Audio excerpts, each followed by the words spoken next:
26,000 years ago, nearly one-third of the Earth's land surface lay beneath ice sheets thousands of meters thick. Sea levels were more than 100 meters lower than today, exposing continental shelves and reshaping global coastlines. This was the last glacial maximum, the coldest sustained interval of the late Pleistocene. Between approximately 26,000 and 19,000 BCE, continental ice sheets reached their greatest spatial extent across the northern hemisphere. The Laurentide ice sheet covered most of present-day Canada and extended into the northern United States. The Cordilleran ice sheet occupied western North America. In northern Europe, the Fennoscandian ice sheet spread across Scandinavia, the Baltic region, and parts of northern Germany and Poland. Ice thickness in central Greenland exceeded 3 kilometers. Glacial geomorphology, moraines, drumlins, and erratic boulders, confirms the maximum boundaries of these formations. Ice core records extracted from central Greenland, particularly at Summit Station, provide high-resolution atmospheric data for this period. Trapped air bubbles indicate atmospheric carbon dioxide concentrations near 180 parts per million, substantially lower than pre-industrial Holocene values of approximately 280 ppm. Antarctic cores show comparable greenhouse gas levels, demonstrating global atmospheric coherence. Oxygen isotope ratios from these cores reflect significantly colder mean annual temperatures, especially at high latitudes. Lower greenhouse gas concentrations corresponded with reduced radiative forcing. Combined with orbital configurations that limited high-latitude summer insolation, this contributed to sustained ice sheet stability. Records indicate that global mean surface temperatures during the last glacial maximum were approximately 4 to 7 degrees Celsius cooler than 20th century averages, though regional variation was substantial. Sea level reconstructions derived from coral terraces and marine sediment cores indicate a global drop of roughly 120 meters. Vast continental shelves were exposed, including the Sunda Shelf in Southeast Asia and the Bering Land Bridge connecting Siberia and Alaska. This exposure altered ocean circulation patterns and reshaped coastal ecosystems. Shorelines lay hundreds of kilometers seaward from their present positions in some regions. Mid-latitude environments were markedly colder and drier. Pollen cores from Eurasia and North America show widespread dominance of steppe tundra vegetation.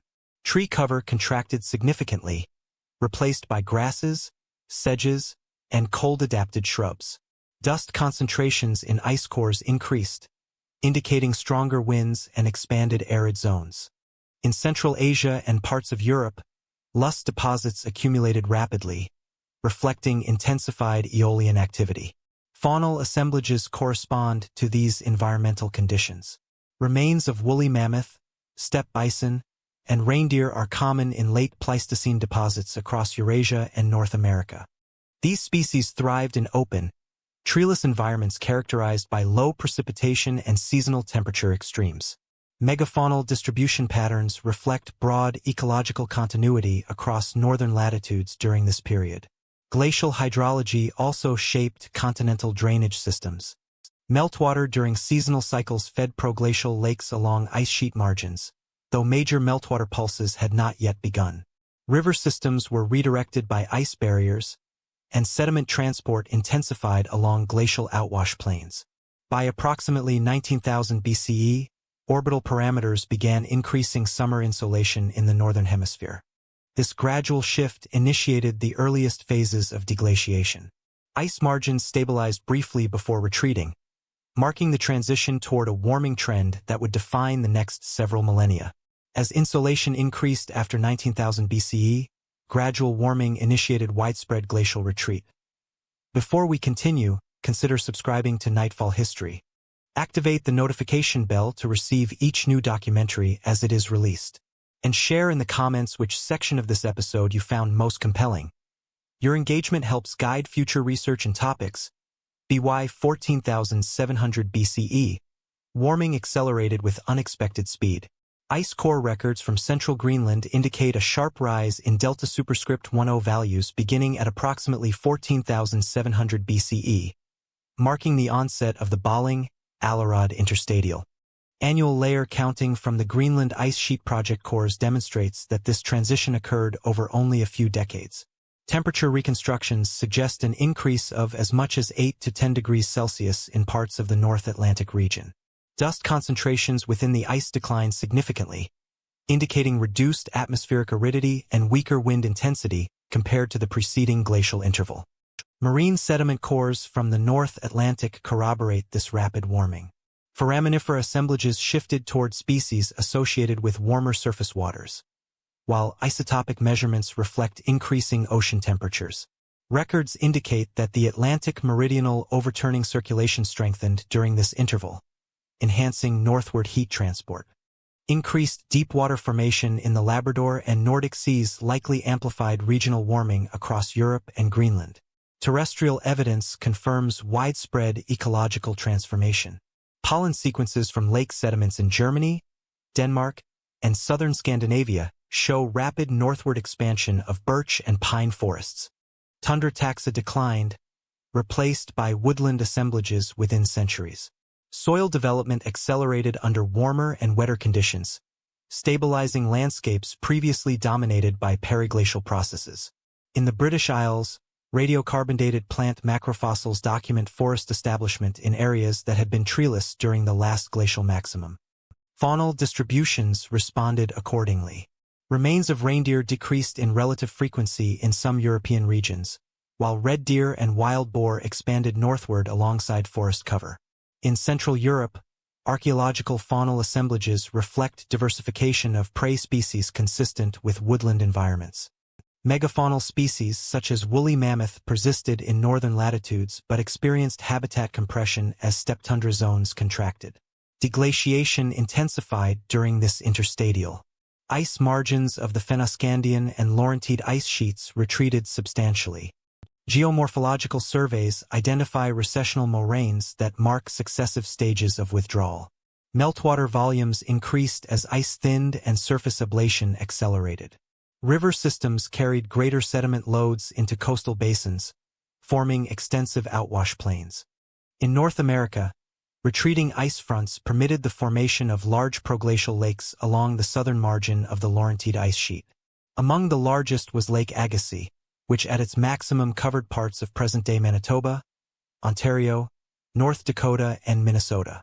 Shoreline features preserved in beach ridges and wave-cut terraces indicate fluctuating water levels as drainage outlets shifted. Sediment cores from former lake beds reveal alternating fine clays and coarser deposits, reflecting seasonal and long-term hydrological variability. Sea levels rose progressively during the Balling-Alarod interval. Coral reef terraces dated by uranium-thorium methods demonstrate accelerating marine transgression after 15,000 BCE. Global sea level increased by several tens of meters between 19,000 and 13,000 BCE, with the rate of rise intensifying during peak meltwater discharge. Coastal plains were gradually inundated, and continental shelf exposure diminished. In Southeast Asia, the Sunda Shelf began fragmenting into the island configurations recognizable today. Atmospheric greenhouse gas concentrations increased modestly during this period. Antarctic ice cores indicate rising carbon dioxide levels, climbing from approximately 180 ppm during the last glacial maximum toward 240 ppm by the late interstadial. Methane concentrations also rose, likely reflecting expanded wetlands in warming climates. These greenhouse gas increases contributed to sustained radiative forcing, reinforcing deglacial warming trends. Hydrological systems reorganized across multiple continents.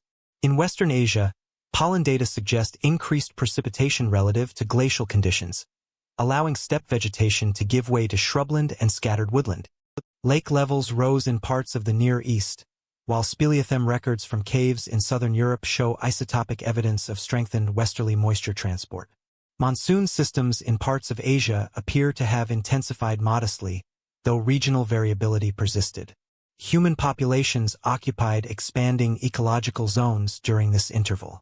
Radiocarbon calibration places late Upper Paleolithic settlements in Central and Northern Europe within the Balling-Alarod warming phase. In the Near East, semi-sedentary communities intensified plant exploitation under increasingly productive conditions. Archaeological stratigraphy confirms that these developments coincided with the interstadial climate regime. By approximately 12,900 BCE, however, Greenland ice core records document an abrupt reversal. Delta superscript 10 values decline sharply, and dust concentrations rise once again. The stable warming trajectory that had characterized nearly 2 millennia came to an end within decades. Yet the warming trend proved unstable as freshwater accumulation began altering ocean circulation systems. Around 12,900 BCE, warming stopped almost instantly. High-resolution ice cores extracted from central Greenland provide the most precise record of this transition. Data from the Greenland Ice Core Project and Greenland Ice Sheet Project 2 reveal a pronounced and abrupt decline in delta superscript 10 values beginning at approximately 12,900 BCE. Because oxygen isotope ratios in snowfall correlate closely with surface air temperatures, this isotopic shift indicates rapid cooling across the North Atlantic region. Annual layer counting within these cores demonstrates that the temperature drop occurred over a period measured in decades rather than centuries. Estimates derived from borehole thermometry and isotope calibration suggest that Greenland temperatures fell by as much as 8 to 10 degrees Celsius. Such a magnitude of cooling within such a compressed timeframe is rare in the Quaternary climatic record. The stratigraphic signal is sharp and unambiguous. In both cores, the transition from the Balling, Allerod interstadial to the Younger Dryas is marked by a sudden inflection in isotopic composition. Dust concentrations increase substantially at the same boundary. Microparticle analysis indicates heightened atmospheric circulation and expanded arid zones, particularly in continental interiors. Greater wind strength transported fine mineral particles from exposed glacial outwash plains and steppe regions into the Greenland ice sheet. Calcium ion concentrations, often associated with continental dust sources, rise concurrently with the isotopic shift.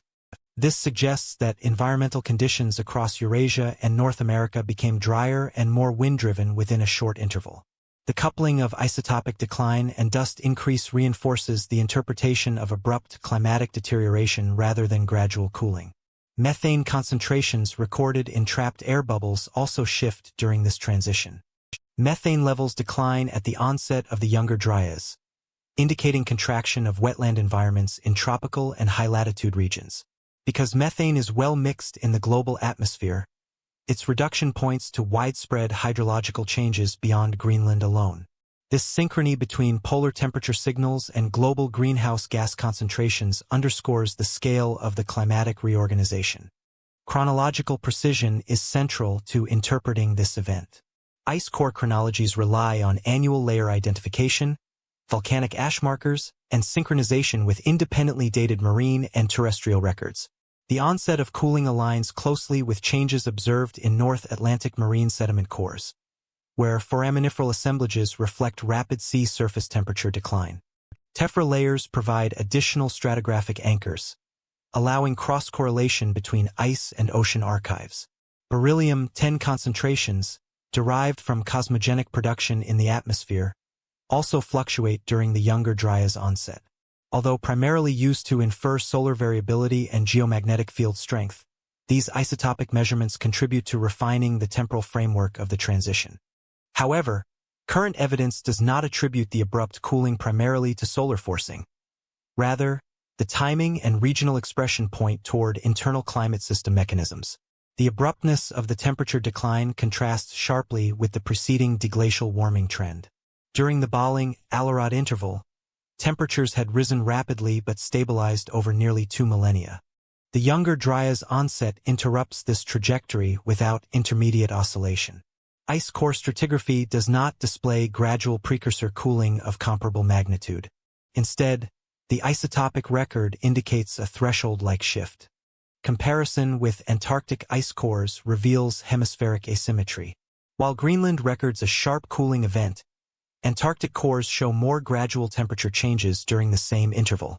This bipolar pattern is consistent with alterations in oceanic heat redistribution between hemispheres. Such divergence strengthens the hypothesis that large-scale circulation changes in the Atlantic basin played a central role. Layer thickness measurements provide additional insight. Annual accumulation rates in Greenland decrease modestly at the onset of the Younger Dryas, consistent with colder and potentially drier local conditions. However, The reduction in snowfall is less pronounced than the temperature decline, suggesting that atmospheric circulation patterns shifted rather than precipitation collapsing entirely. The Younger Dryas boundary is one of the most clearly defined transitions in late Pleistocene stratigraphy. It is observable not only in ice cores but also in speleothem records, lake sediments, and marine proxies across the North Atlantic region. Nevertheless, the Greenland ice cores remain the primary reference standard due to their annual resolution and well-constrained chronology. The magnitude, speed, and geographic coherence of the cooling event distinguish it from minor climatic oscillations. The isotopic evidence demonstrates that the Younger Dryas represents a discrete climatic episode, initiated abruptly and sustained for more than a millennium before ending just as rapidly around 11,700 BCE. Such rapid cooling implies disruption in large-scale oceanic systems. Ocean currents, not solar radiation, may have driven the sudden freeze. The prevailing explanation for the onset of the Younger Dryas centers on disruption of North Atlantic Ocean circulation. During the late stages of deglaciation, vast quantities of freshwater were released from retreating ice sheets and proglacial lakes. This influx likely altered the salinity balance of surface waters in the North Atlantic, weakening the density-driven circulation system known as the Atlantic Meridional Overturning Circulation, AMOC. Under normal interglacial conditions, warm, saline surface water flows northward from lower latitudes. As it cools in the high latitudes of the North Atlantic, particularly in the Labrador and Nordic Seas, it becomes denser and sinks, forming North Atlantic deep water. This sinking motion drives a global-scale conveyor of heat and mass exchange between ocean basins. The AMOC plays a critical role in moderating climate, especially across Europe and the North Atlantic region. During the Balling-Allerod interstadial, intensified melting along the margins of the Laurentide ice sheet produced large volumes of freshwater. One of the principal freshwater reservoirs was Lake Agassiz. Geological evidence indicates that this lake periodically reconfigured its drainage pathways as ice margins shifted. Shoreline strandlines and spillway channels across central Canada and the northern United States demonstrate that meltwater was capable of flowing either southward into the Mississippi Basin or eastward toward the North Atlantic via the St. Lawrence Corridor. If significant volumes of freshwater entered the North Atlantic Basin abruptly, surface salinity would have declined. Because seawater density depends on both temperature and salinity, dilution reduces the ability of surface waters to sink. A reduction in deepwater formation would weaken the AMOC, limiting northward heat transport. Climate model simulations indicate that sufficient freshwater forcing can induce rapid cooling in the North Atlantic region within decades. Marine sediment cores provide proxy evidence supporting this mechanism. Foraminifera assemblages shift markedly at the onset of the Younger Dryas. Species that prefer warmer, saline surface waters decline, while cold-tolerant species increase in relative abundance. Oxygen isotope ratios within foraminiferal shells reflect cooler sea surface temperatures and altered water mass properties. These signals appear in cores taken from the subpolar North Atlantic, including sites south of Iceland and near the Labrador Sea. In addition to faunal changes, sedimentological indicators suggest enhanced iceberg discharge during the early Younger Dryas. Layers enriched in ice-rafted debris appear in several North Atlantic cores, indicating renewed glacial activity and increased iceberg transport. Although not as extensive as earlier Heinrich events of the full glacial period, these deposits imply destabilization along ice sheet margins in response to oceanic cooling. Salinity reconstructions derived from paired oxygen isotope and magnesium-calcium measurements further indicate reduced surface water salinity during the transition. While exact volumes and rates of freshwater input remain debated, multiproxy evidence supports a substantial perturbation to North Atlantic surface conditions around 12,900 BCE. Climate modeling studies replicate these dynamics. When freshwater fluxes on the order of several tenths of a spharedrop are introduced into the North Atlantic in simulations, deepwater formation slows or collapses, and regional temperatures decline sharply. These experiments reproduce many features of the Younger Dryas pattern, including pronounced cooling in the North Atlantic sector and more moderate or asynchronous responses in the Southern Hemisphere. This bipolar expression aligns with paleoclimate observations from Greenland and Antarctic ice cores. Alternative hypotheses have been proposed, including extraterrestrial impact scenarios and solar variability influences. However, most current paleoclimatic research favors ocean circulation disruption as the primary driver. The spatial coherence of marine cooling, the synchronization with freshwater discharge proxies, and the mechanistic plausibility of thermohaline weakening collectively support the meltwater hypothesis as the leading explanation. Uncertainty remains regarding the precise routing of freshwater. Some reconstructions suggest that early drainage may have entered the Arctic Ocean before reaching the North Atlantic. Others emphasize episodic outbursts through eastern outlets. High-resolution geomorphological mapping and improved chronological alignment continue to refine these pathways. Nonetheless, the temporal proximity between major meltwater releases and the Younger Dryas onset remains a central line of evidence. The magnitude of circulation reduction during the Younger Dryas is still under study. Proxy data indicates substantial weakening but not complete shutdown. Deep water formation likely persisted at reduced intensity, maintaining partial heat exchange while allowing significant regional cooling. This nuance explains why the Younger Dryas, though severe in the North Atlantic region, did not return the planet fully to last glacial maximum conditions. The linkage between cryosphere dynamics and ocean circulation illustrates the sensitivity of the climate system to freshwater forcing. Ice sheet retreat did not produce uniform warming. Instead, it introduced instability into oceanic heat transport mechanisms. The Younger Dryas demonstrates that deglaciation can generate abrupt climatic reversals when thresholds within circulation systems are crossed. Cooling altered vegetation zones and reshaped ecosystems. Across northern Europe, forests that had only recently returned were forced back once again. At approximately 12,900 BCE, the onset of the Younger Dryas triggered rapid environmental regression across much of Scandinavia, the North European plain, and the British Isles. Pollen stratigraphy from lake sediments provides one of the clearest records of this transformation. Sequences extracted from sites in Denmark, northern Germany, and southern Sweden show an abrupt decline in arboreal pollen percentages at the Younger Dryas boundary. Birch, betula, and pine, Pinus, which had expanded during the Balling, Allerod interstadial, diminished sharply.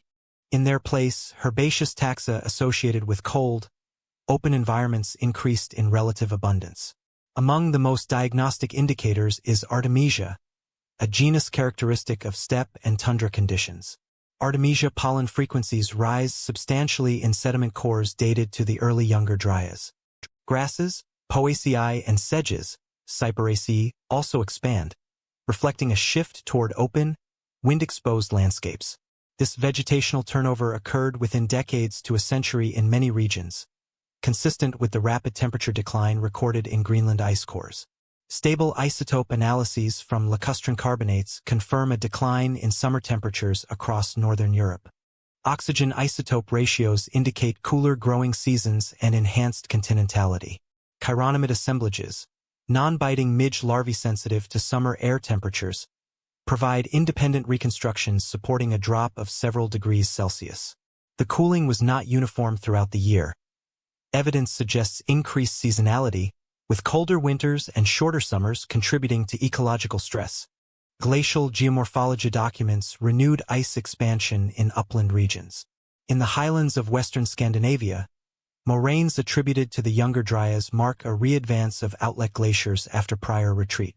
Similar features are observed in the European Alps, where valley glaciers stabilized or expanded during this interval. In the Alps, radiocarbon-dated wood fragments overridden by glacial deposits indicate that forests had colonized lower elevations during the interstadial, only to be displaced by renewed ice movement. These glacial responses were regionally variable but broadly synchronous with atmospheric cooling. Snowline reconstructions suggest a depression of several hundred meters relative to Balling Allerod levels. Periglacial processes intensified across exposed lowlands, with increased frost heaving, solifluction, and patterned ground formation. Sedimentary structures in northern Germany and Poland indicate enhanced seasonal freeze-thaw cycles. Marine records from the North Atlantic Ocean complement terrestrial findings.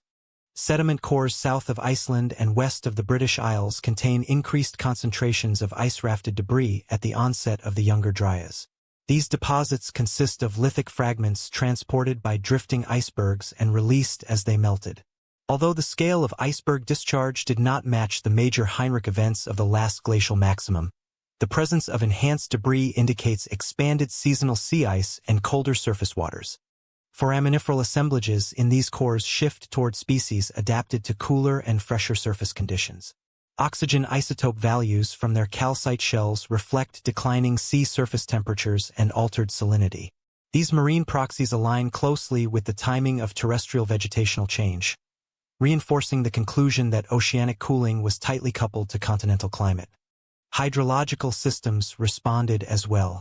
Lake levels in parts of northern Europe fell during the Younger Dryas, reflecting reduced precipitation or increased evaporation under colder conditions.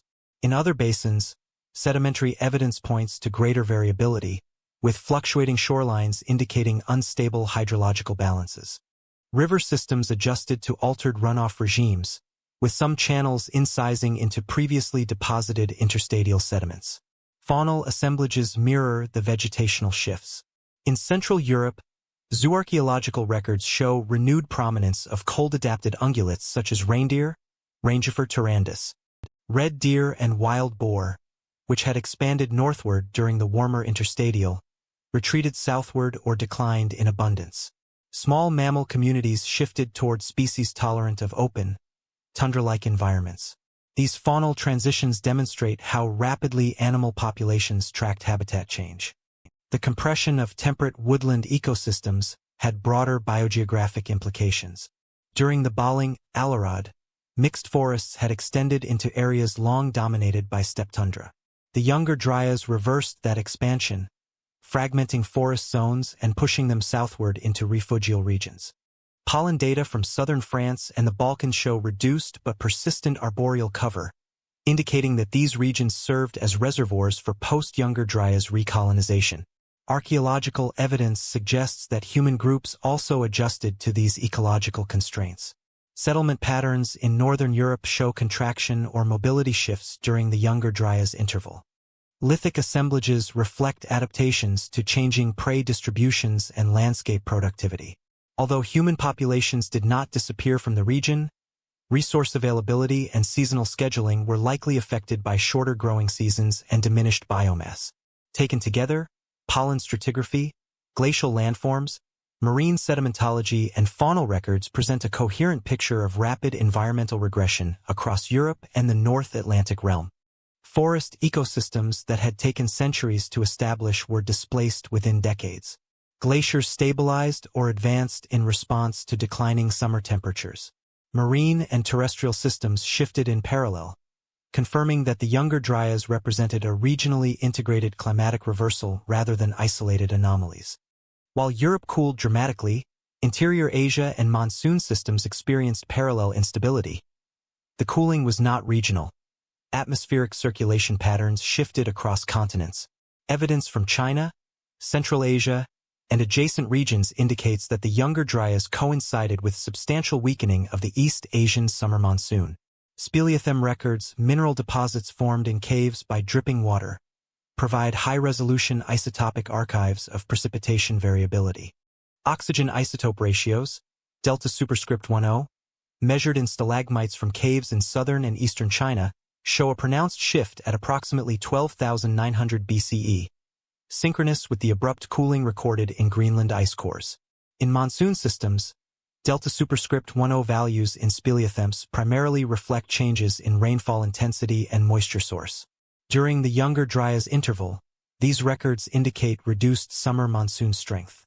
Lower precipitation levels correspond to isotopic shifts consistent with diminished influx of warm season moisture from tropical oceanic sources. The timing of this transition aligns closely within chronological uncertainties of decades to a century, with the onset of North Atlantic cooling. Lake sediment cores from arid and semi-arid basins across Central Asia reinforce this interpretation. In regions spanning modern-day Mongolia and Kazakhstan, lacustrine sequences show reduced organic productivity, increased evaporite deposition, and evidence of declining lake levels during the Younger Dryas. Lower sedimentation rates and enhanced aeolian inputs suggest intensified aridity. Shoreline terraces and exposed lake beds indicate contraction of water bodies that had expanded during the preceding interstadial warming.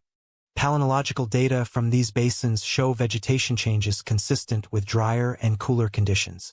Grass-dominated steppe taxa increased in relative abundance, while arboreal pollen remained sparse or declined further in marginal woodland zones. Artemisia and Chenopodiaceae, plants tolerant of arid environments, became more prominent in pollen assemblages. These patterns indicate expansion of desert margins and intensification of steppe ecosystems across large portions of the Eurasian interior. Glacial evidence from high mountain systems in Central Asia also records climatic deterioration. Moraines dated to the Younger Dryas suggest limited glacial readvances in ranges such as the Tian Shan and Altai. Although these expansions were modest compared to full glacial maxima, they indicate reduced summer temperatures sufficient to alter equilibrium line altitudes. Snow accumulation and ablation balances shifted in response to both cooler air masses and reduced summer insolation effectiveness under altered atmospheric circulation.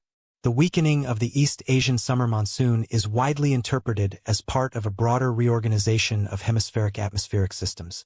Cooling in the North Atlantic likely displaced the intertropical convergence zone southward and altered the positioning of mid-latitude westerlies. Climate models simulate that a reduction in Atlantic meridional overturning circulation can induce downstream atmospheric adjustments affecting Eurasian pressure gradients.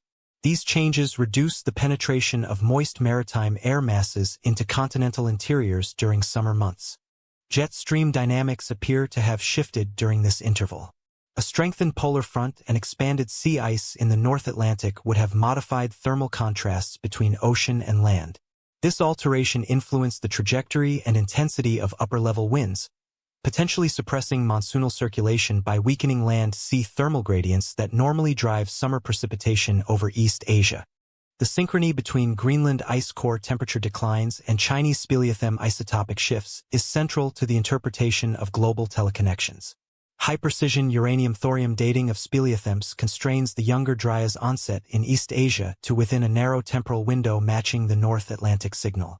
This near-simultaneity argues against purely local drivers and supports a hemispheric scale mechanism linking oceanic and atmospheric circulation systems. Hydrological consequences extended beyond rainfall reduction. River discharge patterns shifted, altering sediment transport and floodplain development. In certain Central Asian basins, fluvial incision during the Younger Dryas indicates reduced sediment supply and lower runoff volumes. In others, episodic flooding events may reflect increased climatic variability rather than sustained moisture availability. The overall pattern suggests instability within hydrological regimes rather than uniform change. Archaeological records from Central Asia provide indirect evidence of environmental stress and adaptive response. Sites attributed to late Upper Paleolithic and early Epipaleolithic cultures display indications of increased mobility. Lithic assemblages reflect logistical shifts in raw material procurement, possibly in response to fluctuating resource zones. Faunal remains suggest reliance on steppe-adapted ungulates, consistent with expansion of open grassland habitats. Settlement density in some marginal areas appears reduced, though preservation biases complicate interpretation. In northern China, archaeological sequences spanning the Younger Dryas show adjustments in subsistence strategies. Communities exploiting mixed hunting and gathering economies encountered changing vegetation mosaics and water availability. The contraction of reliable monsoon precipitation likely influenced seasonal scheduling and site occupation patterns. While continuity of occupation is evident, resource predictability may have declined. Importantly, the Younger Dryas signal in Central and East Asia does not simply mirror North Atlantic temperature decline in magnitude. Rather, it manifests primarily as hydrological weakening and increased aridity. This distinction underscores the complexity of teleconnections. Oceanic cooling in one region can reorganize atmospheric circulation globally without producing identical temperature changes everywhere. Paleoclimate syntheses demonstrate that the Younger Dryas was characterized by coherent hemispheric shifts rather than isolated regional anomalies. Monsoon weakening in East Asia, aridity across Central Asian basins, and synchronous isotopic transitions in speleothems all support the interpretation of integrated atmospheric reconfiguration. The climatic perturbation initiated in the North Atlantic propagated through interconnected ocean-atmosphere systems, altering precipitation patterns thousands of kilometers inland. These atmospheric changes also disrupted precipitation patterns across Africa and the Near East. Communities that had begun settling permanently were compelled to reconsider mobility. In the Levant, the Younger Dryas coincided with significant cultural and economic adjustments within the Natufian culture.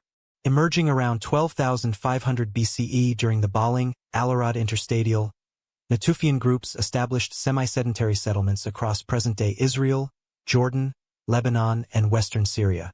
These communities are widely recognized for intensive exploitation of wild cereals and increasingly permanent architectural forms.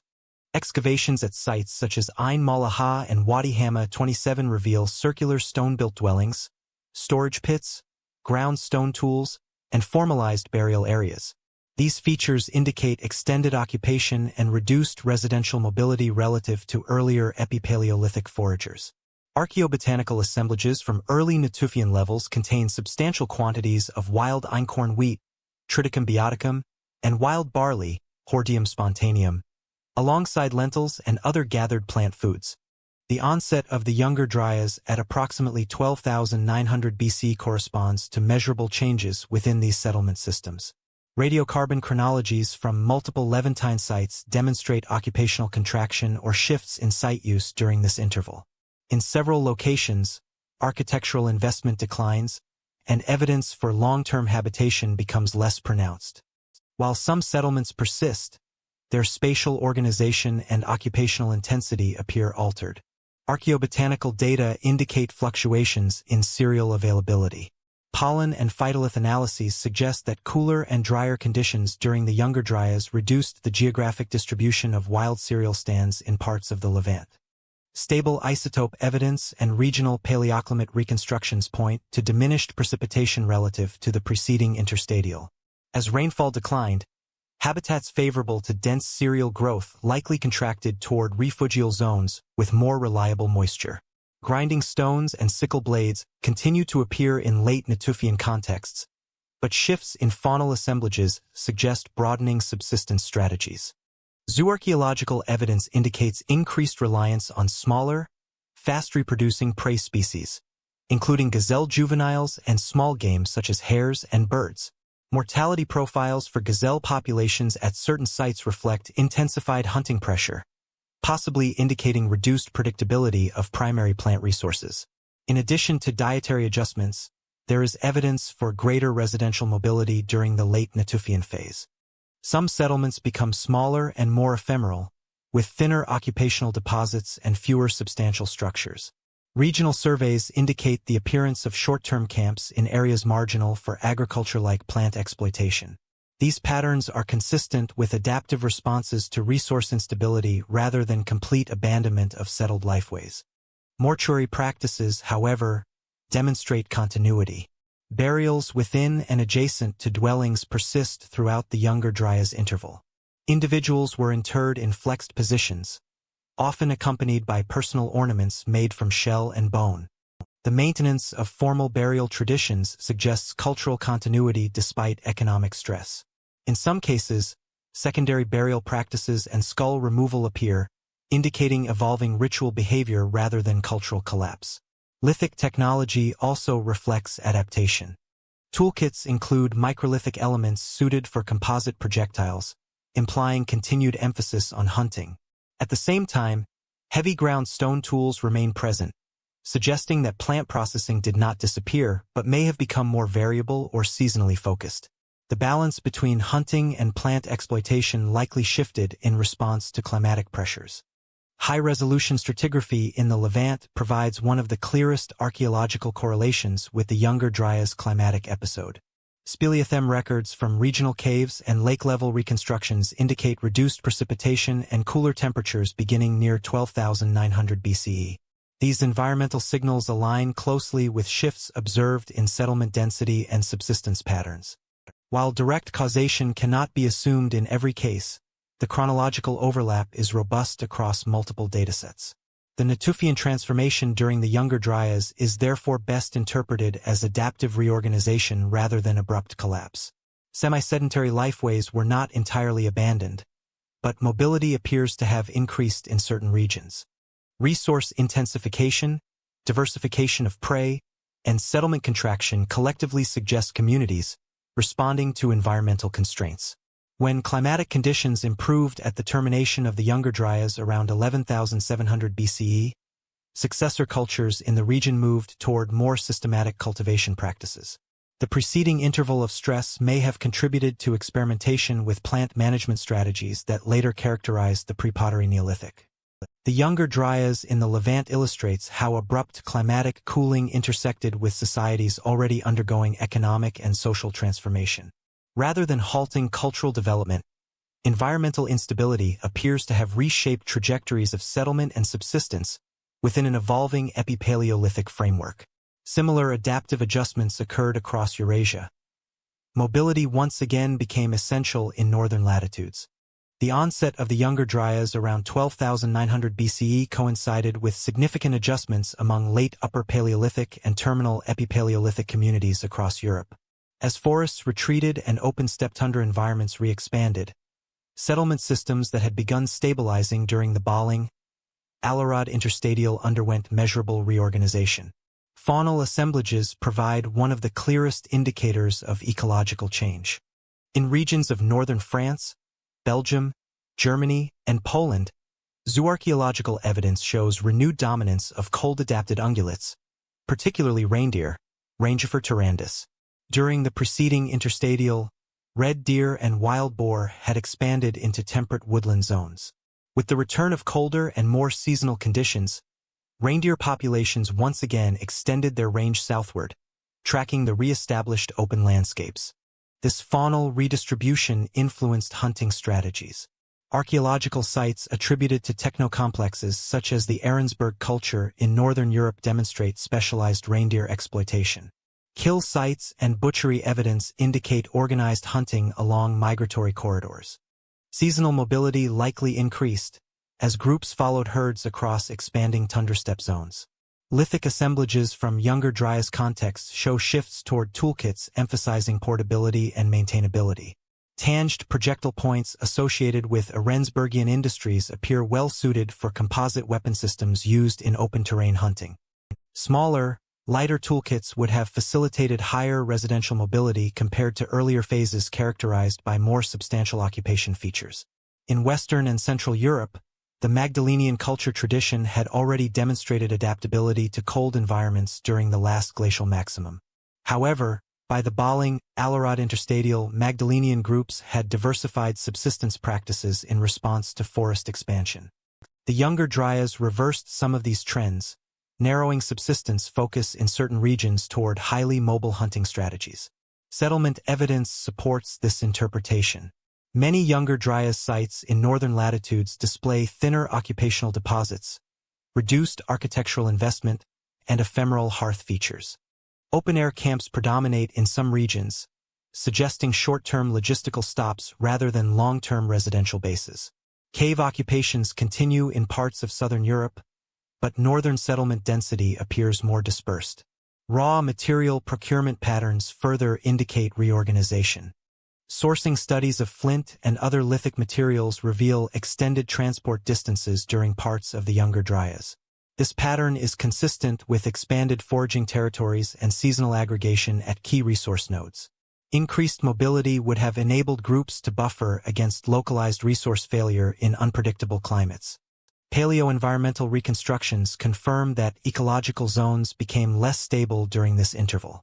Palynological records indicate fluctuating vegetation boundaries, with intermittent expansions and contractions of shrub tundra and sparse woodland. Such variability would have affected prey availability, plant resource distribution, and travel routes. River systems in periglacial environments often shifted channels seasonally, complicating access to established campsites. Despite these adjustments, there is no evidence of widespread demographic collapse across Europe.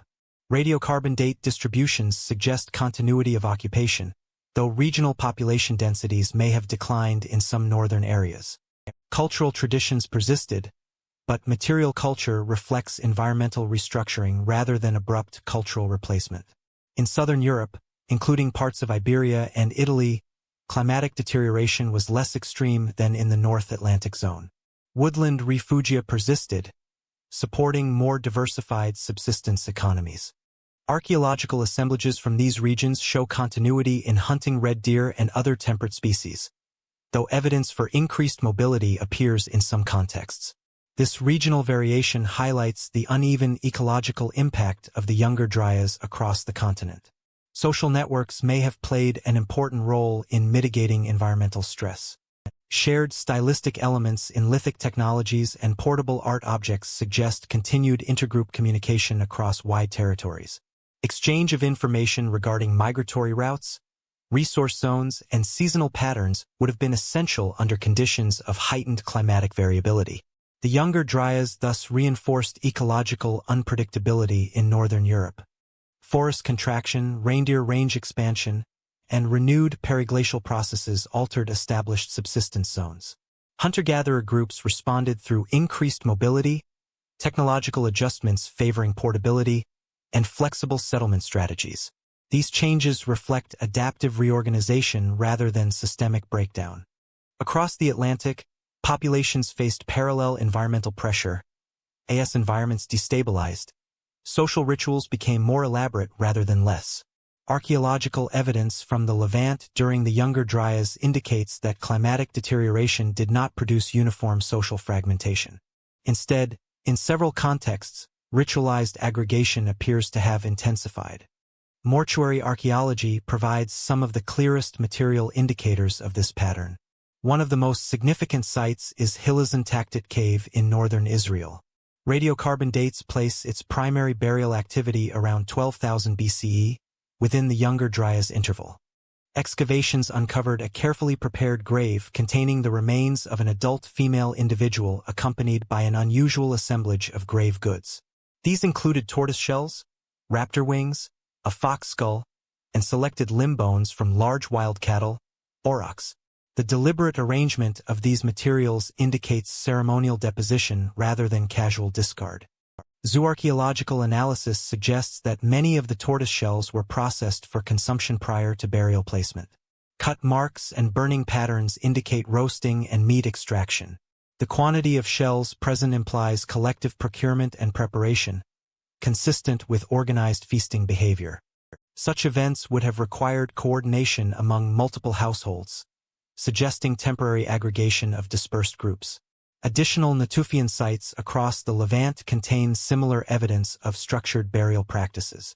Interments beneath house floors, multiple graves within shared spaces, and occasional use of ornamental items such as marine shell beads demonstrate sustained investment in mortuary symbolism. Although semi-sedentary settlement patterns appear to have contracted in some areas during the Younger Dryas, ritual continuity and elaboration remained evident. The relationship between climatic stress and social aggregation has been examined through stratified radiocarbon sequences. At several late Natufian sites, increased burial frequency aligns chronologically with the cooler, drier phase of the Younger Dryas. While correlation does not establish direct causation, the temporal overlap is consistent across multiple excavated contexts. This alignment suggests that ritual intensification occurred during peak environmental instability rather than solely during preceding interstadial abundance. Communal feasting behavior is supported by faunal assemblages characterized by concentrated remains of particular species. At select Natufian sites, gazelle bones appear in discrete clusters associated with architectural features interpreted as communal structures. Mortality profiles sometimes show a narrow age range, implying coordinated hunting episodes rather than opportunistic capture.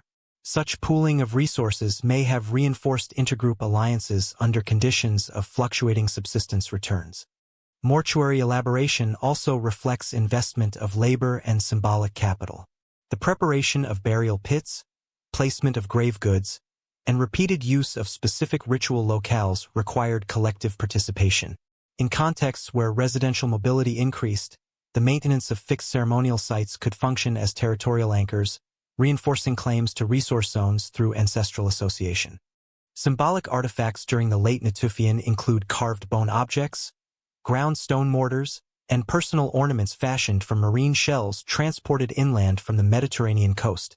The continued circulation of non-local materials indicates that exchange networks remained active. Even under ecological contraction, long-distance connections were sustained, implying ongoing social communication across regional landscapes. Bioarchaeological studies of skeletal remains provide further insight into social organization. Evidence of healed injuries in some individuals suggests care provision within communities. Dental wear patterns reflect continued reliance on plant processing, while isotopic analyses indicate diversified diets during the Younger Dryas. These data point toward adaptive subsistence strategies operating alongside ritual continuity. Importantly, there is no clear evidence of abrupt cultural discontinuity between early and late Natufian phases. Architectural forms evolve but do not disappear. Burial customs exhibit modification yet maintain core structural elements. This continuity suggests that ritual practices served as stabilizing mechanisms amid environmental unpredictability. The intensification of symbolic behavior during climatic stress may have facilitated risk buffering. Aggregation events enable information exchange regarding resource availability, reinforce marriage alliances, and redistribute surplus food. In small-scale societies dependent on variable wild resources, such mechanisms can reduce vulnerability to localized shortages. The archaeological record, while fragmentary, supports the interpretation that ritualized gatherings functioned within broader adaptive systems. The Younger Dryas interval thus demonstrates that ecological contraction did not uniformly suppress social complexity. In parts of the Levant, ceremonial behavior became more formalized, mortuary investment persisted, and communal coordination remained evident. These developments illustrate how social institutions can operate as stabilizing frameworks during periods of environmental volatility. Ritual activity extended beyond burials into increasingly formalized communal spaces. Large-scale architecture preceded full agricultural domestication. In southeastern Anatolia, the emergence of monumental architecture near the termination of the Younger Dryas represents one of the most significant archaeological developments of the late Pleistocene, early Holocene transition. The most prominent example is Göbekli Tepe, dated to approximately 9600 BCE. Although its primary construction phases fall in the earliest Holocene, the social foundations of this development formed during the preceding millennium of climatic instability. Excavations at Göbekli Tepe have revealed a series of circular and oval enclosures constructed from carefully shaped limestone blocks. At the center of each enclosure stand two massive T-shaped pillars, some exceeding 5 meters in height and weighing multiple tons. These central pillars are surrounded by inward-facing monoliths set into stone-built walls. The scale and precision of the construction indicate coordinated labor well beyond the level of small, household-based building activity. Stratigraphic analysis shows that the earliest enclosures belong to what archaeologists classify as pre-pottery Neolithic (PPNA). Radiocarbon determinations from associated organic materials anchor these phases to the centuries immediately following the Younger Dryas termination at approximately 11,700 BCE. The chronological proximity between climatic stabilization and architectural intensification is significant, yet the conceptual groundwork likely emerged during the preceding period of environmental stress. Notably, the earliest monumental enclosures at Göbekli Tepe lack clear evidence of domestic occupation. Excavated areas reveal no hearth-centered dwellings, storage pits, or routine household debris typical of permanent villages. Instead, the architecture appears specialized. The spatial organization suggests that these enclosures functioned as communal or ceremonial spaces rather than residential structures. This interpretation is reinforced by the presence of large quantities of animal bone within fill deposits, often dominated by wild species such as gazelle and aurochs. The T-shaped pillars are carved in low relief with depictions of animals, including foxes, snakes, wild boar, cranes, and felines. These motifs are not randomly distributed. Certain enclosures emphasize particular species. The repetition and stylistic coherence of the carvings imply shared symbolic conventions. In some cases, abstract anthropomorphic features, arms, hands, and belts, are incorporated into the pillars themselves, suggesting that the monoliths may represent stylized human figures. The quarrying, shaping, transport, and erection of multi-ton limestone pillars required organized cooperation. Geological surveys indicate that suitable limestone was extracted from nearby bedrock exposures using stone tools. Experimental archaeology demonstrates that coordinated groups of laborers could have moved the pillars with ropes, sledges, and rollers, but such efforts necessitate planning and leadership. The existence of multiple enclosures constructed in successive phases indicates sustained communal engagement over generations. Importantly, clear evidence for fully domesticated cereals and animals appears later in the archaeological sequence. While wild einkorn wheat grows naturally in the region, large-scale agricultural production is not securely documented at the earliest levels of Göbekli Tepe. This temporal ordering indicates that monumentality preceded the establishment of stable farming villages. Social integration through ritual construction, therefore, cannot be understood solely as a byproduct of agricultural surplus. The broader regional context supports this interpretation. Contemporary sites in southeastern Anatolia and northern Mesopotamia show increasing architectural investment during the transition from the Younger Dryas into the early Holocene. Rectilinear buildings begin to replace circular structures in some settlements, suggesting experimentation with new spatial forms. Communal buildings distinct from domestic dwellings appear in several locations, indicating differentiation between everyday life and collective ceremonial practice. The Younger Dryas may have contributed indirectly to these developments. During the period of climatic instability, communities in the Levant and Anatolia adapted to fluctuating resource availability through intensified social coordination. Aggregation events, shared ritual practices, and reinforced group identities likely became more significant under ecological stress. When climatic conditions stabilized at the onset of the Holocene, these social networks were already structured to support larger-scale cooperative projects. Stratigraphic sequencing at Göbekli Tepe reveals repeated construction, modification, and eventual intentional infilling of enclosures. Each phase built upon or replaced earlier structures, suggesting cyclical renewal rather than singular creation. The deliberate burial of older enclosures beneath later ones implies controlled ritual closure rather than abandonment. Such patterned behavior reflects institutionalized communal decision-making. The scale of architectural investment at Göbekli Tepe challenges earlier models that linked monumentality strictly to sedentary agricultural societies. Instead, evidence indicates that complex symbolic systems and coordinated labor organization developed among communities still reliant largely on hunting and gathering. Monumental construction thus represents a form of social consolidation during or immediately following a period of environmental unpredictability. By the early Holocene, domestication processes intensified across parts of Southwest Asia. The symbolic integration expressed in monumental architecture paralleled shifts toward more formalized economic systems. These processes unfolded in close chronological sequence, though not in simple cause and effect order. Symbolic integration paralleled shifts in economic behavior. Environmental contraction pushed communities toward systematic plant exploitation. During the Younger Dryas interval, archaeobotanical and lithic evidence from the Fertile Crescent indicates intensified harvesting and processing of wild cereals. This development occurred prior to the appearance of fully domesticated plant forms but reflects increasingly structured engagement with seasonal plant resources. Sites across the Levant and Upper Mesopotamia, including Abu Hureyra and Jerf el Ahmar, preserve stratified sequences spanning the Younger Dryas and early Holocene transition.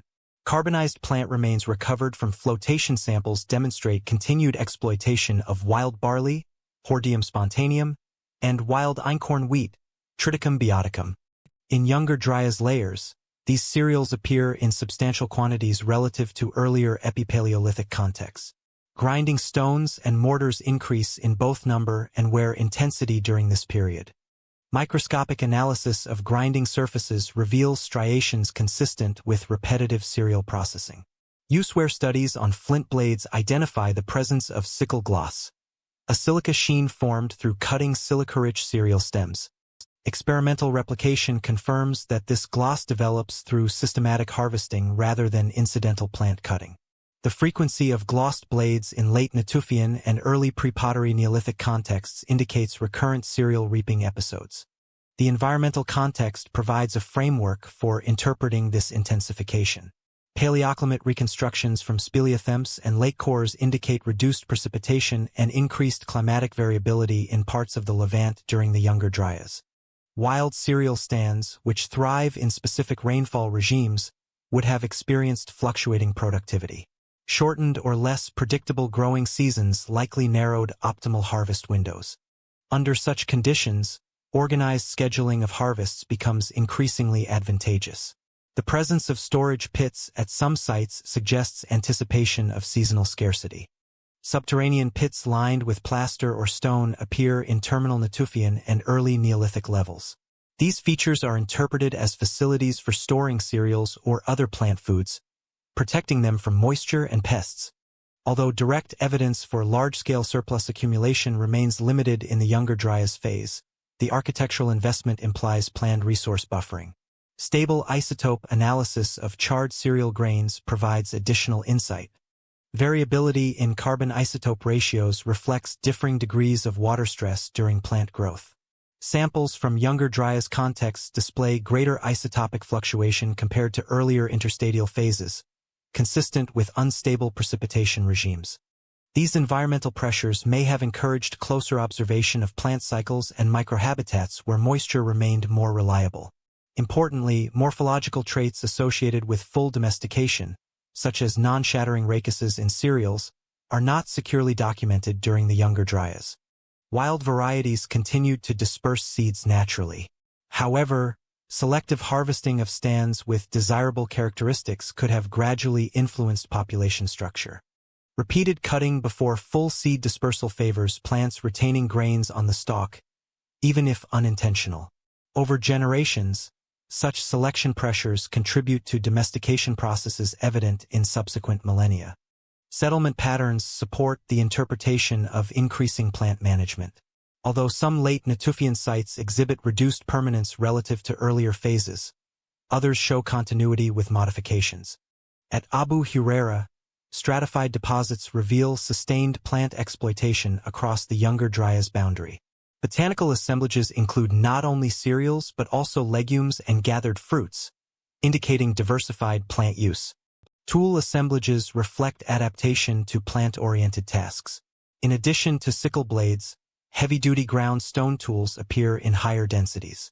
Mortars and pestles suggest dehusking and grinding activities that convert cereals into consumable forms. These technologies represent energy investment in plant processing that would be unnecessary if reliance were limited to opportunistic gathering. The broader Fertile Crescent exhibits regional variability. In areas with slightly more stable moisture regimes, cereal intensification may have been less pronounced. However, the cumulative pattern indicates a shift toward more deliberate exploitation of predictable plant resources during a period of climatic contraction. This strategy reduces dependence on highly mobile prey species whose distributions fluctuate with habitat change.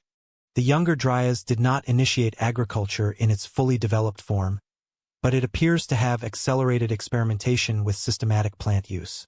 Intensified harvesting, increased processing technology, and early storage practices collectively represent proto-agricultural foundations.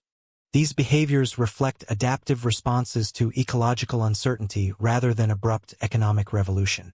When climatic conditions stabilized at the onset of the Holocene, communities possessing established plant management knowledge were positioned to expand cultivation practices. The transition from intensified gathering to cultivation was gradual and regionally variable, but the Younger Dryas phase provided a context in which systematic plant exploitation became increasingly advantageous. Plant intensification was paralleled by closer observation of animal populations. Hunting strategies became increasingly selective rather than opportunistic. Zooarchaeological evidence from the Levant and southeastern Anatolia demonstrates that human groups during the Younger Dryas began to exercise more strategic control over wild animal populations. Sites such as Abu Hureyra, Keonu, and Muribit preserve faunal assemblages that reveal patterned hunting behaviors rather than indiscriminate exploitation.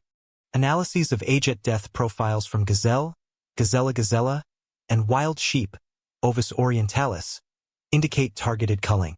Juvenile and older individuals are underrepresented relative to prime-aged adults, suggesting selective harvests designed to maximize meat yield while sustaining herd populations. Such demographic skewing implies that hunters monitored herd structure and seasonal movements to optimize procurement. This level of selectivity contrasts with earlier periods, where mortality patterns more closely reflected opportunistic capture. Morphological consistency in skeletal remains also suggests repeat targeting of specific species. Gazelle remains, for instance, dominate assemblages in arid and semi-arid contexts, while larger bovids are present in secondary roles. Cut mark analyses indicate systematic butchery sequences standardized across multiple sites.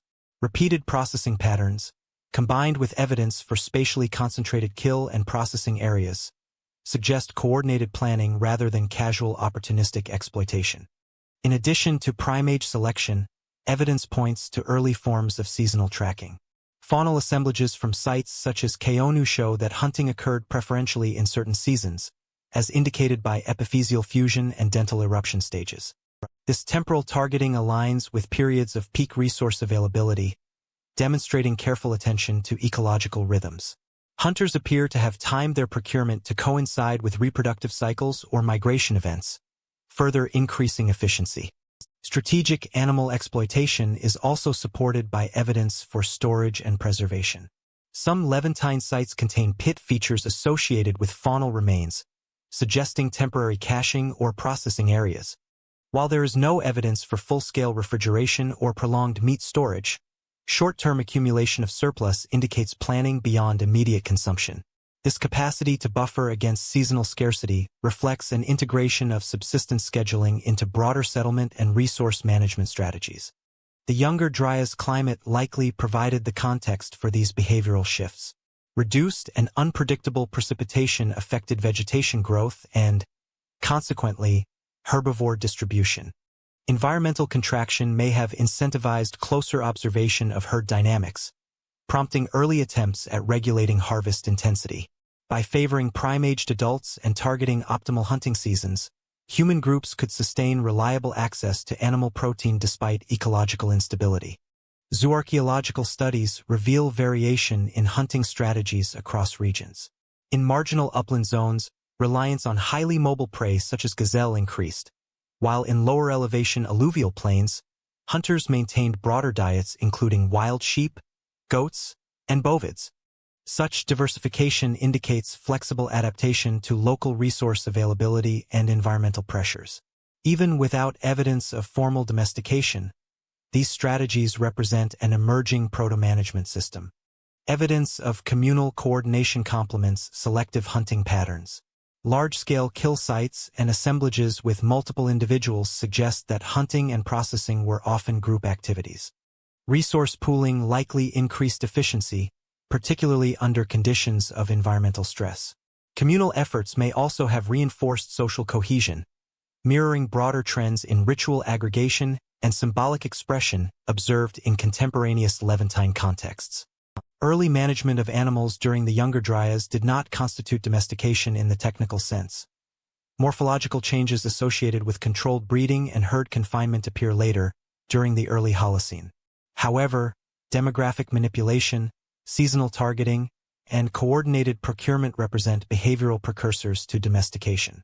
These strategies laid the groundwork for later, intentional breeding and herd control practices in Southwest Asia. Faunal mortality profiles, spatial patterning, and evidence for seasonal planning collectively demonstrate that human communities were capable of sophisticated subsistence management. Rather than responding passively to environmental constraints, they actively monitored and adjusted exploitation patterns. These practices reflect an early integration of ecological knowledge into settlement, storage, and consumption strategies. Storage and planning systems increasingly structured economic life. As climates cooled, populations recalibrated their geography. The onset of the Younger Dryas around 12,900 BCE prompted measurable shifts in human settlement across multiple continents. In the Levant, archaeological survey and excavation data indicate partial contraction of Natufian base camps. Prominent sites such as Ain Malaha and Wadi Hama 27 display reduced architectural investment in their upper stratigraphic layers corresponding to the Younger Dryas. In some cases, larger semi-sedentary settlements show thinner occupational deposits, suggesting a decrease in continuous habitation. Smaller, Seasonally occupied satellite sites become more prominent, indicating a strategic dispersal to exploit temporally variable resources. Across Europe, the expansion of steppe tundra conditions influenced population redistribution. Faunal and paleovegetation evidence demonstrates a southward shift of cold-adapted species, including reindeer, which in turn guided human mobility. Archaeological site clustering along Mediterranean refugia, from Iberia to southern Italy, reflects concentrated habitation in climatically buffered areas. Radiocarbon frequency analysis of European late Upper Paleolithic sites supports this interpretation, showing reduced site density in northern latitudes and increased reliance on southern corridors during the Younger Dryas. Similar dynamics occurred in North America. Paleoenvironmental reconstructions indicate that colder, more arid conditions affected resource availability in regions previously occupied by Clovis-associated populations. Following the decline of Clovis tool assemblages, localized cultural diversification occurred, with emerging regional variants demonstrating adaptations to more constrained or fragmented habitats. Settlement patterns reveal increased mobility and strategic occupation of resource-rich corridors, such as river valleys and floodplains, where seasonal predictability remained relatively high. Settlement contraction and redistribution were not uniform but highly regionally differentiated. In the Levant, contraction primarily affected marginal zones at the periphery of Natufian territories, whereas core areas maintained continuity. In Europe, southern refugia provided ecological buffers that permitted long-term occupation, while northern sites experienced temporary abandonment. In North America, mobility strategies varied according to local ecological conditions, with groups responding differently depending on prey distribution, water availability, and vegetative cover.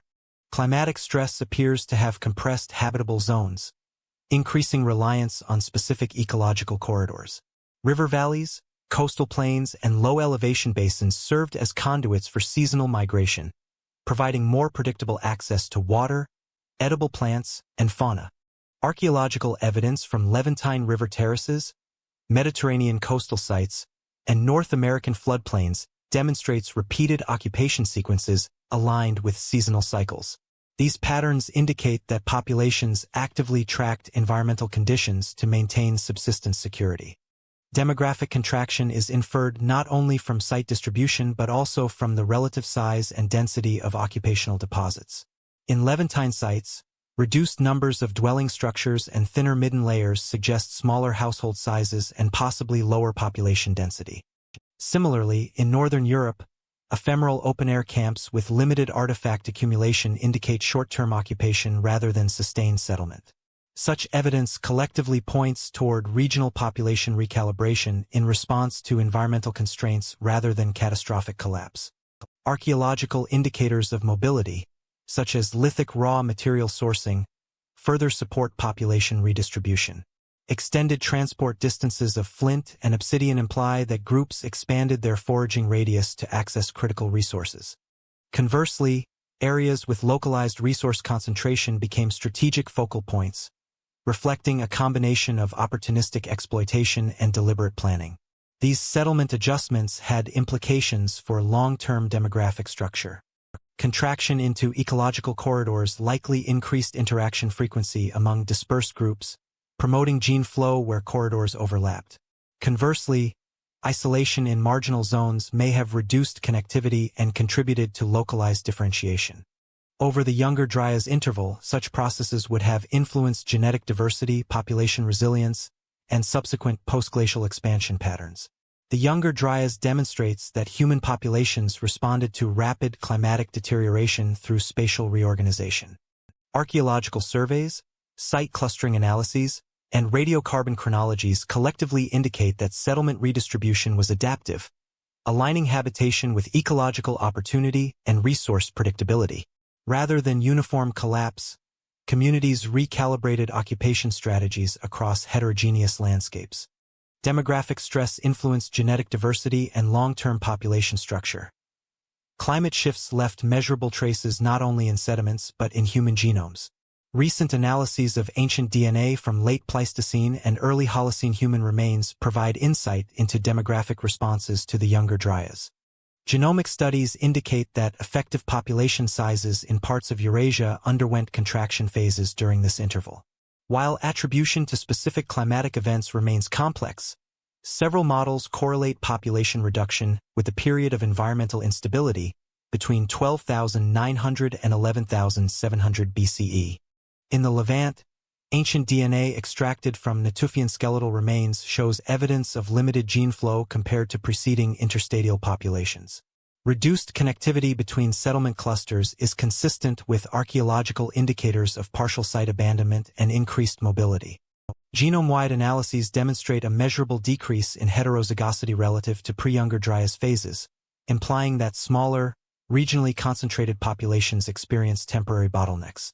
Northern Europe and the Eurasian steppe exhibit similar patterns. DNA from late Upper Paleolithic individuals indicates heightened genetic differentiation across groups separated by re-expanded glacial landscapes and periglacial zones.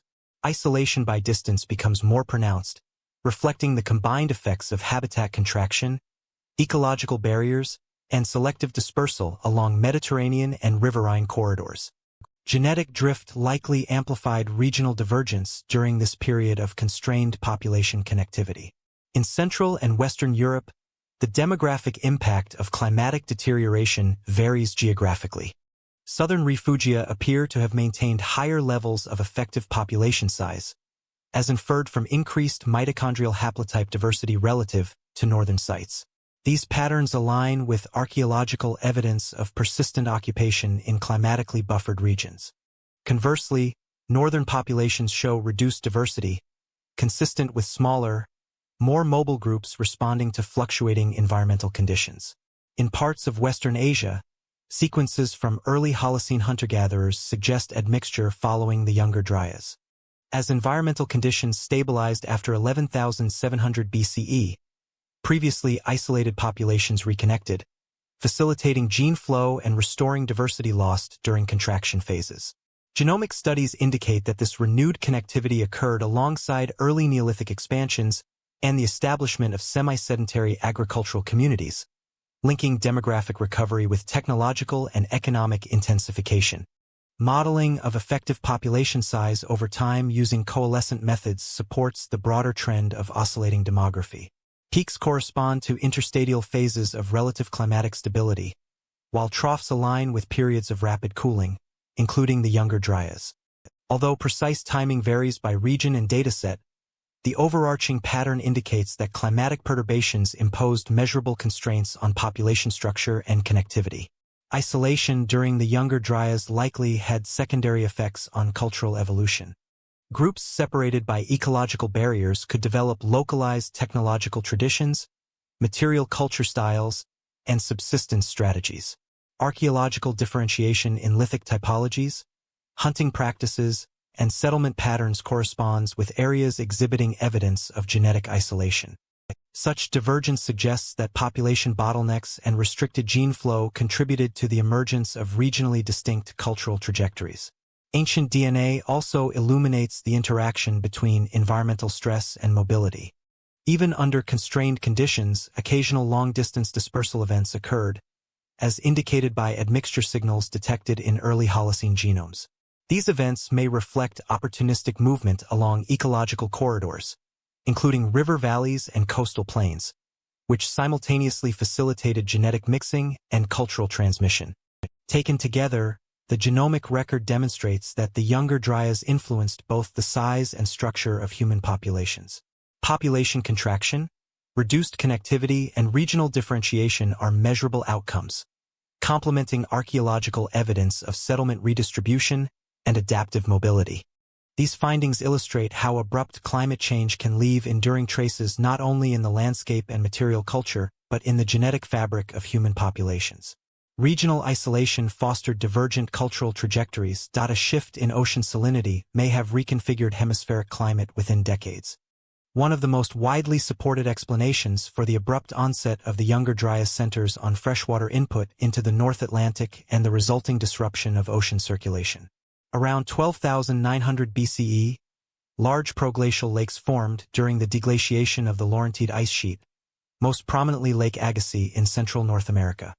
Geomorphological and sedimentary evidence indicates that sudden drainage events, whether through overflow, ice-dammed breaches, or rerouted meltwater channels, delivered massive volumes of freshwater into the Labrador Sea and North Atlantic Basin.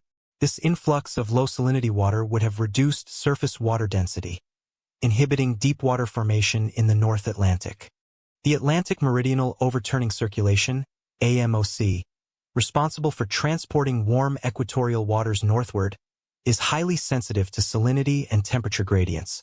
Modeling studies incorporating freshwater pulses on the order of 0.1 to 0.5 spheredrips demonstrate rapid weakening or temporary shutdown of the AMOC, with consequential cooling of the North Atlantic region and abrupt temperature declines observed in Greenland ice cores.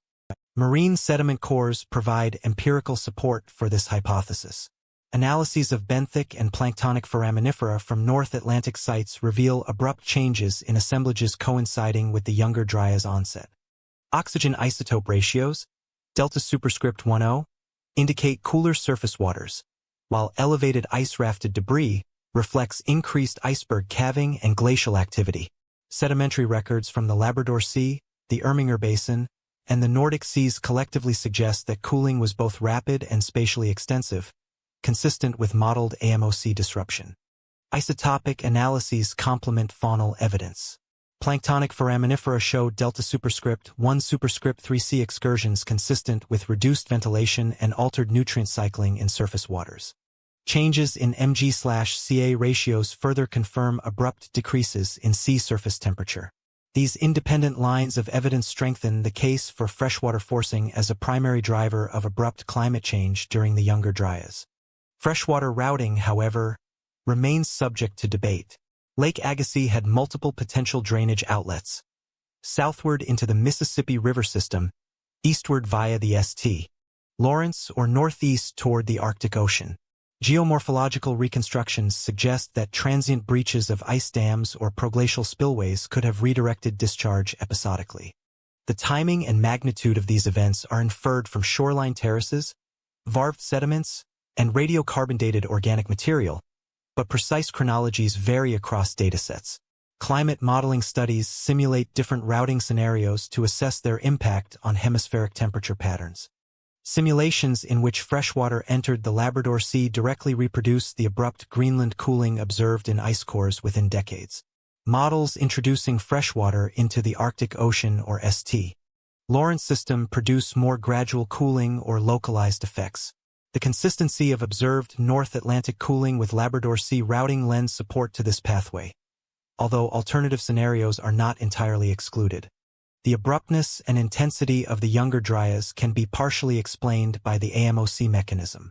By reducing northward heat transport, surface air temperatures in the high northern latitudes dropped rapidly, while mid-latitude regions experienced more moderate cooling.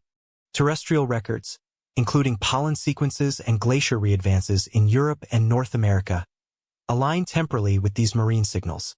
The coherence of atmospheric and oceanic evidence underscores the systemic nature of the climatic response.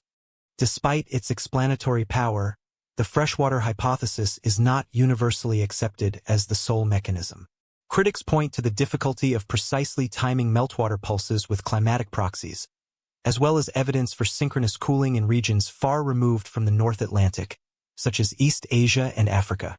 Some researchers argue that internal ocean-atmosphere dynamics, perhaps involving rapid shifts in the position of the intertropical convergence zone or coupled feedbacks in sea ice extent, may have amplified or modified the initial response to freshwater input. Nonetheless, freshwater forcing remains the most widely cited framework for explaining Younger Dryas onset. It integrates multiple independent datasets: Greenland ice core delta superscript 10 records, North Atlantic sediment stratigraphy, faunal assemblages, and coupled climate models. The convergence of evidence from disparate sources provides a compelling case for the sensitivity of the AMOC to perturbations and the resulting hemispheric climatic reorganization. By linking freshwater influx from proglacial lakes to abrupt cooling in the North Atlantic, researchers can explain both the rapidity and regional intensity of Younger Dryas temperatures. The model highlights the interconnectedness of cryospheric, oceanic, and atmospheric systems in producing large-scale climate shifts. Alternative hypotheses propose more sudden external triggers. Some researchers argue that the Younger Dryas began with an event beyond Earth itself. An alternative explanation for the abrupt climatic cooling at approximately 12,900 BCE involves the potential impact of a fragmented comet or meteor. Proponents of this hypothesis suggest that high-energy extraterrestrial events triggered rapid environmental disruption, influencing atmospheric composition, wildfire incidents, and subsequent cooling. This framework emerged from analyses of sedimentary sequences in North America and parts of Europe, where anomalous layers reportedly contain unusual materials interpreted as impact proxies. Key indicators cited include microspherules, small, spherical particles formed by rapid melting and quenching, melt glass, and nanodiamonds, all of which can result from extreme thermal events. In some stratigraphic contexts, these materials appear concentrated in layers coinciding with the onset of the Younger Dryas, leading researchers to propose a synchronous event.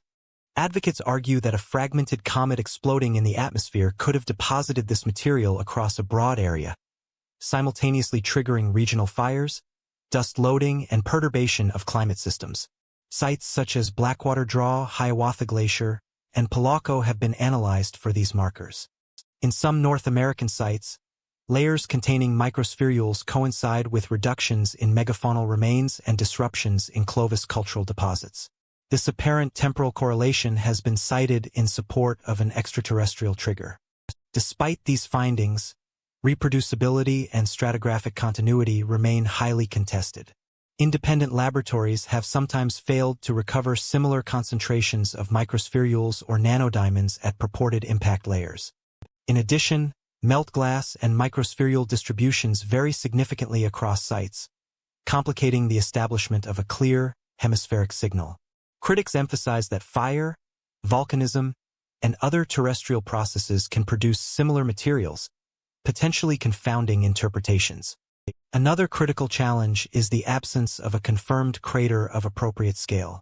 Models of atmospheric fragmentation or airburst events propose that a large comet could disintegrate before reaching the surface, creating shock and thermal effects without forming a conventional impact crater. While this mechanism could account for the lack of a crater, geochemical signatures, including platinum group element enrichment and isotopic anomalies, remain inconsistent across sites, raising questions about the proposed scale and energy of the event. Stratigraphic correlation is further complicated by local depositional conditions. Sediment accumulation rates, post-depositional disturbance, and organic content vary across study sites, affecting the preservation and visibility of microspherules and melt glass. In some European locations, supposed impact layers are not continuous or appear offset from Younger Dryas boundaries, as defined by independent climatic proxies such as ice core delta superscript 10 or pollen sequences. Given these uncertainties, the extraterrestrial impact hypothesis has not achieved broad acceptance within the paleoclimate community. While it remains under active investigation, most researchers consider it speculative when compared with mechanisms rooted in ocean-atmosphere dynamics, such as meltwater forcing and AMOC disruption.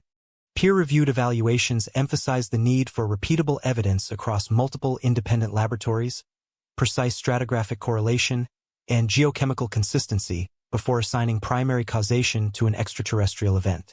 Nevertheless, the hypothesis has influenced research directions. Targeted sediment analyses, high-resolution radiocarbon dating, and geochemical surveys continue to probe potential impact layers. Some studies investigate platinum anomalies, microspherule morphologies, and charcoal concentrations to evaluate correlations with abrupt ecological or cultural change. While results remain mixed, the investigation illustrates how extraordinary claims in paleoclimatology necessitate rigorous methodology and reproducibility. Critically, the potential for extraterrestrial influence does not exclude systemic climate sensitivity as the ultimate driver of the Younger Dryas. Even if a high-energy event occurred, its magnitude relative to ongoing ocean-atmosphere dynamics remains uncertain. Models of abrupt cooling demonstrate that freshwater input into the North Atlantic or reorganization of thermohaline circulation alone can reproduce observed climatic patterns. As such, singular events may act as triggers or amplifiers rather than primary drivers in a complex, interconnected climate system. The debate underscores broader challenges in quaternary science.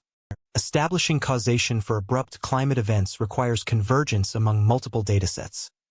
Ice cores, marine sediments, terrestrial proxies, and archaeological evidence. Extraterrestrial impact claims are evaluated within this broader framework, highlighting the interplay between extraordinary material evidence, stratigraphic context, and climate modeling. In conclusion, while the extraterrestrial impact hypothesis proposes a dramatic trigger for the Younger Dryas, the evidence remains contested. Microscopic and geochemical proxies are inconsistently distributed, stratigraphic continuity is uneven, and no definitive crater has been identified. Consequently, the hypothesis functions as an area of ongoing inquiry rather than a consensus explanation. Recent models increasingly emphasize systemic climate sensitivity rather than singular causation. The return of warmth was as sudden as its disappearance. Ice core records from Greenland, particularly the GISP2 and NGRIP sequences, demonstrate that around 11,700 BCE, the Younger Dryas ended with a remarkably rapid warming event. Oxygen isotope, delta superscript 10 values shift sharply, reflecting temperature increases of up to 10 degrees Celsius over only a few decades. Simultaneously, dust concentrations drop dramatically, indicating reduced aridity and more stable atmospheric circulation. These signals collectively mark the transition from the late glacial abrupt cold phase to the Holocene epoch. Comparable patterns appear across multiple regions. European lacustrine and peat core records show rapid expansion of temperate woodland pollen, consistent with a swift rise in summer temperatures. In Asia, speleothem delta superscript 10 and trace element profiles reflect enhanced monsoonal precipitation, corroborating warming and increased moisture transport. The synchronous timing of these signals across the northern hemisphere underscores the hemispheric coherence of this climatic shift. Ocean circulation likely resumed its prior configuration during this interval. Marine sediment cores from the North Atlantic indicate a reinvigoration of deepwater formation, with benthic delta superscript 1 superscript 3c values returning to interstadial levels. The Atlantic meridional overturning circulation, AMOC, regained strength, enabling northward heat transport and contributing to surface warming in high latitudes. This restoration of thermohaline dynamics is consistent with climate models simulating post-Younger Dryas conditions. Terrestrial ecosystems responded rapidly. Forests re-expanded into previously open tundra and steppe zones, as evidenced by pollen cores from Central Europe and the Levant. Megafaunal populations, previously constrained by cold-adapted habitats, began recolonizing northern ranges. Freshwater ecosystems stabilized, with lacustrine sedimentation returning to conditions dominated by stable limnological processes rather than ice margin detritus. The abrupt warming also influenced human populations. Archaeological sequences from the Levant indicate renewed settlement expansion, including the construction of more permanent dwellings and increased reliance on proto-agricultural practices.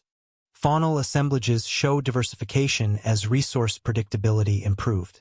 This period marks the beginning of the pre-pottery Neolithic, with communities taking advantage of favorable conditions to intensify plant and animal management. Rapid warming was not entirely uniform in magnitude or timing.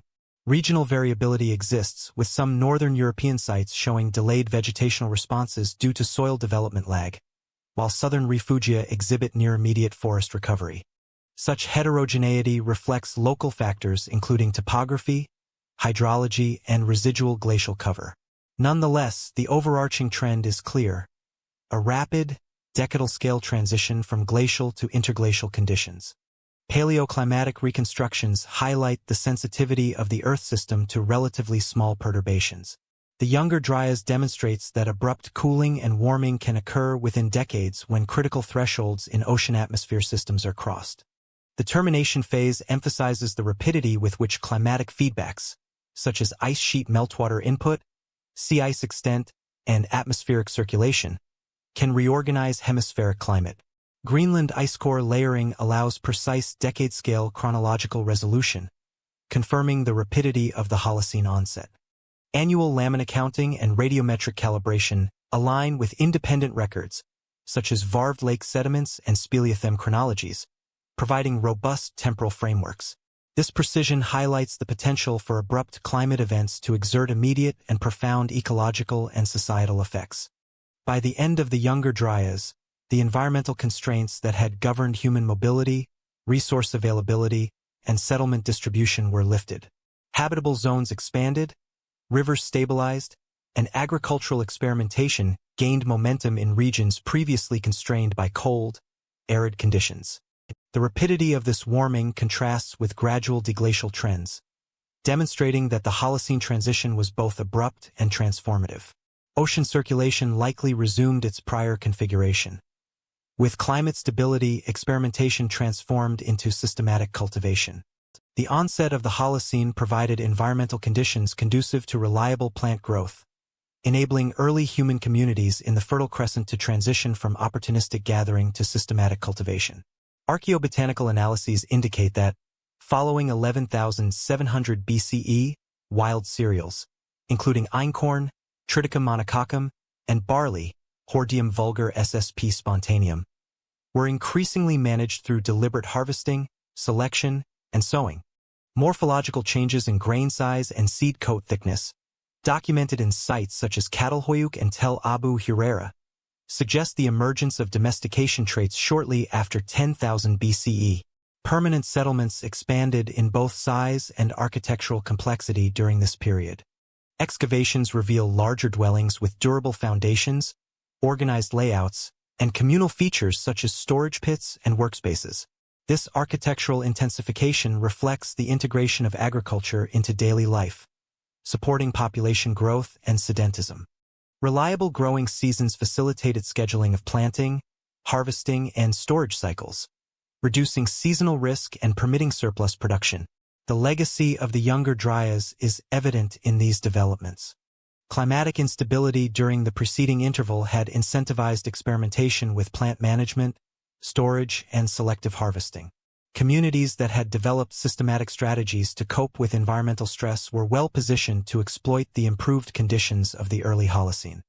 Radiocarbon-dated archaeobotanical remains confirm that these practices were continuous and cumulative, demonstrating an incremental progression from proto-agriculture to full domestication. Seed morphology and radiocarbon dating provide precise chronological anchors for these transitions. Analysis of charred grains shows incremental increases in grain size, non-shattering rachis development, and enhanced germination potential, hallmarks of domestication. Such changes appear consistently across multiple Levantine sites, demonstrating both regional adoption and cultural transmission of agricultural knowledge. These patterns indicate that early farming practices were not isolated experiments but represented broader socio-ecological adaptations to the post-Younger Dryas environment. Agricultural consolidation reshaped demographic trajectories. Sedentary populations expanded as reliable food sources reduced the need for extensive mobility.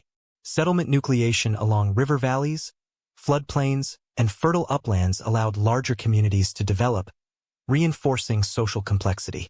Population density increases, in turn, facilitated technological innovation, craft specialization, and institutionalized coordination of labor. Archaeological evidence suggests that storage and surplus management became critical, laying the foundations for social hierarchies and trade networks. The post-Younger Dryas environment also promoted diversification of domesticates. In addition to cereals, pulses, oilseeds, and flax were increasingly incorporated into cultivation systems. This diversification enhanced resilience by reducing dependence on a single crop and stabilizing subsistence against localized environmental variation. Stable isotope analysis of human and animal remains confirms dietary broadening and an increasing reliance on cultivated plant resources.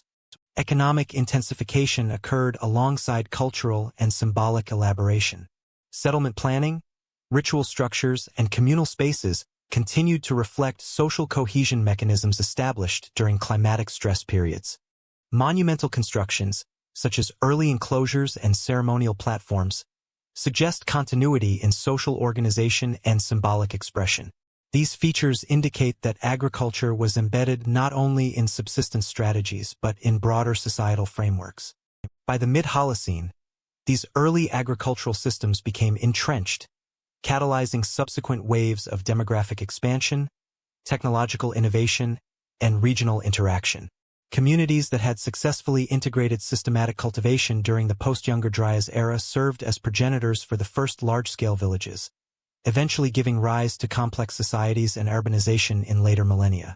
The Younger Dryas, while brief in duration, therefore exerted a long-term influence on human history. By prompting experimentation with plant management, storage, and settlement organization, it created conditions for accelerated domestication once climate stabilized. Archaeobotanical, architectural, and isotopic evidence collectively demonstrate that the early Holocene agricultural revolution was not merely a product of favorable conditions, but was built upon strategies developed during preceding environmental stress. Agricultural consolidation reshaped demographic trajectories. Before we continue into the next chapter of human history, make sure to hit subscribe, click the bell icon for daily Nightfall history videos, and share your thoughts in the comments. What part of the Younger Dryas story surprised you the most?